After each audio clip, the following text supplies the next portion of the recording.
Bonjour les enfants, bienvenue dans ce moment particulier pour une petite histoire. Mais ne perdons pas nos bonnes habitudes. Avant toute heure du conte, il faut savoir se chauffer les yeux, se chauffer les oreilles.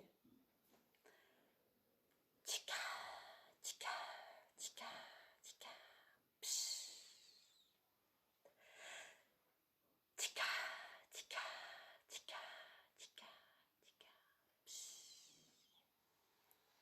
Aujourd'hui, je vous propose un conte qui nous amène en Afrique, avec Monsieur le lièvre et Monsieur le singe.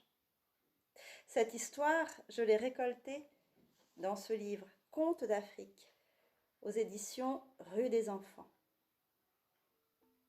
Venez avec moi pour découvrir l'histoire qui a pour titre Chasser le naturel.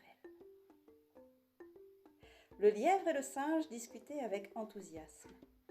Et tout en conversant, chacun d'eux laissait libre cours à son tic familier. De temps à autre, le singe se grattait avec de brefs coups de patte, tandis que le lièvre, qui redoute sans cesse d'être surpris par quelques ennemis, ne pouvait s'empêcher de tourner la tête, tantôt à gauche, tantôt à droite. Les deux amis étaient incapables de se tenir en repos. « Il est extraordinaire, vraiment, fit observer le lièvre au singe, que tu ne puisses laisser passer une minute sans te gratter. » « Ce n'est pas plus étonnant que de te voir sans arrêt tourner la tête dans toutes les directions, » riposta le singe. « Protesta le lièvre, je saurais bien m'en empêcher si j'y tenais. »« Eh bien, voyons si tu y parviendras.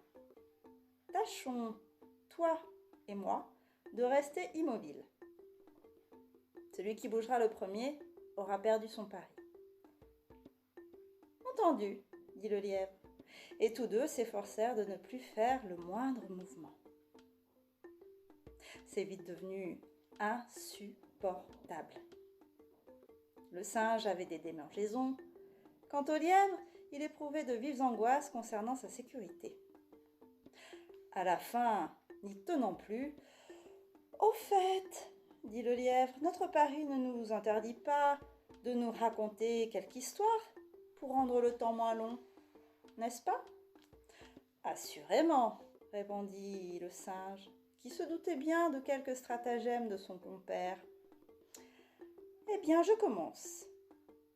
Figure-toi qu'un jour de saison sèche, me trouvant dans une vaste plaine, je courus le plus grand des dangers. Tiens, tiens, dit le singe avec malice. Oui, poursuivit le lièvre, je vis des chiens accourir vers moi en aboyant. Il en venait de tous côtés, à droite, à gauche, derrière moi, devant moi. Je me tournais de ce côté, j'en entendais là. Je me tournais de l'autre côté, j'en entendais ici. Tout en parlant, Sire Lièvre, comme entraîné par son récit, mimait ses inquiétudes et regardait dans toutes les directions. Le singe, aussitôt l'histoire du lièvre terminée, commença son récit. Un jour, dit-il, je fus assailli par une troupe d'enfants qui me pourchassèrent à coups de pierre. J'en recevais ici.